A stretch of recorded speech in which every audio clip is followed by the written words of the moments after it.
Hello everybody, my name is Troublemaker. Today I'm going to do something a little different. I'm going to do a strategy video for Age of Empires Online, and this one is going to illustrate an Age 2 rush using the Celts, and a few good tactical decisions, building placements, things that can be very helpful to you. So for this particular game, I actually faced this opponent in the past. I did a Spearman Rush, which is to build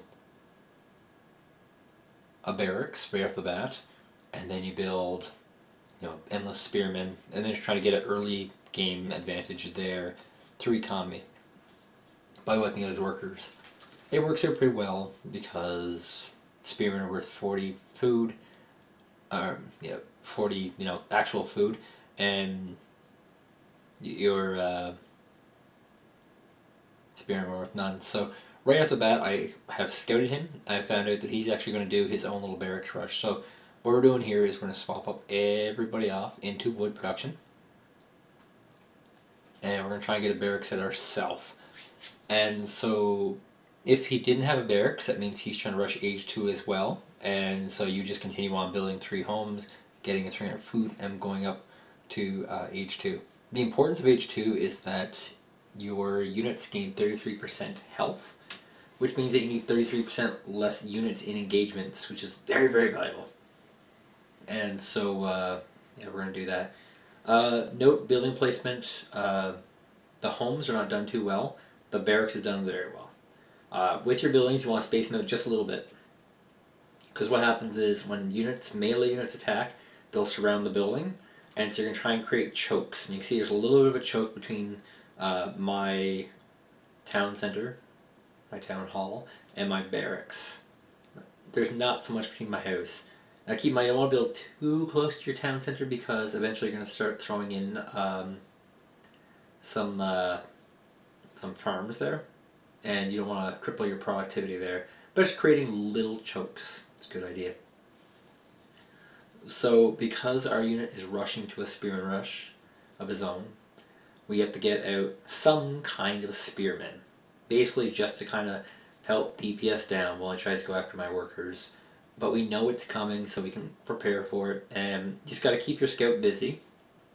Look at what he's doing. We can see that he has a storehouse there. We'll take advantage of that later. But yeah, just keep your scout busy, figure out what he has in store, what he's doing. These early rushes with gold mines are a little peculiar, because basically it means that he wants the storehouse for the upgrades, and he wants a little bit of gold later on for when he eventually hits Age 2. It tells you that he's playing a little bit more defensively than he ought to. He's not really all that all in. And so because of that, we can do things like build storehouses of our own. We know that he's not going to have this giant army because he's not entirely focused on food production. It means that we don't need to build a ton of workers just because we saw he's mining gold. If you're mining gold, it means you're looking to get into Age 2 eventually. If you're preparing to go that far, you're probably not going in for some hardcore all-in cheese. Just good scouting knowledge. So we have, our handful of spearmen. Spearmen are anti-cavalry units. Here's a little trick. Pre-kill all of the hunted units. This sticks them in place so they don't run around, and it also speeds up food production quite a bit. And food, like hunted units, is already the fastest way, so it's pretty good. So I'm only sending like 4 spearmen across the board. This is a pretty important little engagement because we're gonna kind of show off some stuff. So spearmen are really good against cavalry, by the way, so he should run. And there's his big army. Oh god. What do we see? He has about 1 or 2 more than me, so he's not that much further ahead. In fact, he's not. He's actually just the exact same number of units as me. So we really don't have a lot to fear from this attack. Once we link up with our army, have our scout involved, it should be fine. I will say that there's a huge benefit in this game for movement speed. I was able to get away because my units are about 5% faster than his. And because of that, he just gave up pursuit. Yeah. I don't want to say that gear is important, but gear plays a little bit of a role. If you can get any piece of gear with movement speed on it, that's going to change your strategy because you want to build the units who are the fastest. If you have slingers with a movement speed increase, great. Slingers are like your early game harassment unit. If you can get them to be a little bit faster than base units, you can get them in, do a little harassment, run away. He can't do anything about it. Unless, of course, he rushes to cavalry, which is really, really rare because of how easily counterable the cavalry units are in the game. So as you can see, I've aged up, and I've aged up much, much faster than him. I have a second storehouse doing purely wood, getting some upgrades here, and we're moving army across for a poke. If you have an army, you should use it. Having your army sit at your base is not particularly the greatest idea. The units you create will be able to slow down any kind of advance of his. So the idea here is you want to create the storehouse. Now, he doesn't know I'm coming, so that's a big advantage on my part. Now he does know I'm here. So we're going straight for the storehouse. We're not going to worry about the workers, just so you can slow down his wood production and whatnot. So I'm going to pause right here. So in this crude MS Paint illustration of what happened, there are two flanks. I'll call it red and blue. And you can see by the arrows, this is how you would engage. If you are looking to make your opponent run away because your army size is too small, engage through red. If the army size your army size is very large, you want to defend this, engage from blue. This is how building structure can create chokes. If you engage from blue, you're only engaging 3 or 4 enemies at a time, just because half of the army is south of where they ought to be fighting. Whereas if you were engaged from red, they can easily escape. And that means you basically want to push them away. Now, this guy could have crushed me easily. Also, I should note the black star. It was the target. If you repair that, and repairs are done very, very quickly in this game, he could have actually saved that building and kept his production at peak.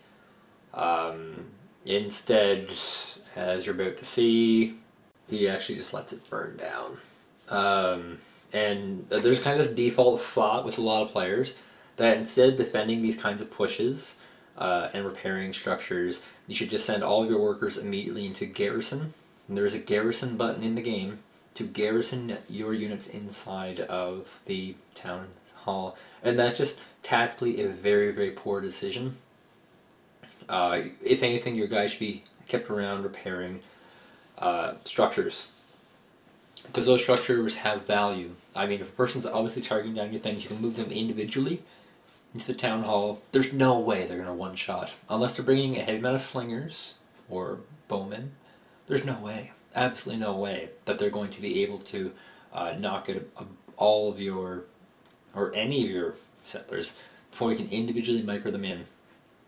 And so let's take a look at our building placement here. Structures spread out is a good idea because you want them to have that kind of half of their army in one place, half their army in the other place when they're attacking your structures mentality.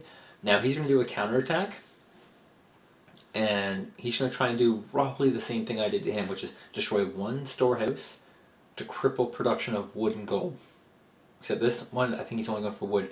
So let's, let's take a look at how this is engaged by comparison. I was just checking to see because I spotted him, going around. I just have an inkling. By the way, the advantages of Age 2 pushing have come in. I'm now making long swordsmen, and they do very, very well against basic infantry. So, let's look at this again. So as you can see here, we have 2 angles of attack. We have red, which is basically a bad angle for me, because if I was to attack purely from that angle, his forces would be escape through blue and get away very unharmed. Whereas if I push blue, he's pushed into my town hall and my new troop deployment area, and he's going to take much, much heavier losses. because of farming of wood, this is not as much of a choke as it was before.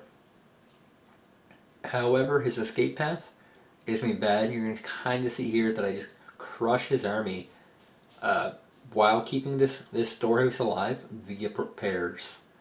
All using this basic mentality of where's my flank? Because in most RTS games, there are choke points. There are rivers, there are gaps, there are strategic locations. In Age of Empires Online, you don't have that. And so a lot of times you have to create that by creating these kind of scenarios in which you're going to get a big payout. So he thinks he's going in to go after a storehouse. In reality, he's about to lose the game.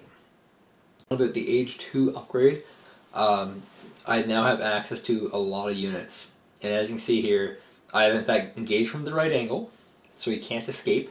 And all of his units that are trying to escape are actually just funneling into my army and dying without much resistance.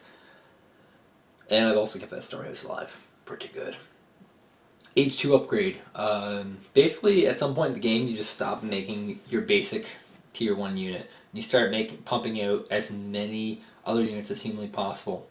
And long swordsmen are really good. They take a lot of damage, and they also deck out a lot of damage to infantry, which is basically what most people have at this point in the game. If your enemy's going for high enough cavalry, which is rare, your spearmen will suffice. But if they're going for range units, your long swordsmen are going to pay out very quickly. And yeah, this is just a good transition into a normal game in which you now have a lot of production compared to your opponent because of good harassment, and you can basically go in and clobber him very slowly. And you're going to want to get, at this point, after you get around 3 racks in this particular build order with your H2 rushing, you're going to get a lot more gold production going, and you're going to want to either get range units or healers. I prefer range units myself. I don't find the healers that valuable. I think healers are great units early game. They do really well in the very early game. But once you get into the later game, the healers become less useful. Augurs can take over, catapults and stuff like that, and that's cool when it works, but it rarely ever works. Your gritty, damage-dealing units are going to be the valuable ones. The payout of a healer is basically he'll keep 1 unit alive through the damage of 2 people, which basically means he's not keeping many people alive. And their utility very well dies. It's really hard to power up the utility of the healers late game, and so they very much get stuck as this early game unit. And so yeah, we got a bigger army than him. We know this. We just crushed an army, so we got to keep him active. I do intend to get a single healer. And as I see, there's this mentality. He immediately thinks I have to send them all into the town hall, and I make a mistake and punch into the town hall. I didn't really need to do that. Instead, what you really want to do is just chip at him, get rid of some of his houses. This will slow down his tech path. That is his ability to age up. Get rid of unit producing structures, so he can't spend his money, and just keep him at his base. Defensive structures in this game are not very good. That's just a fact. They're actually quite bad. So realistically, the more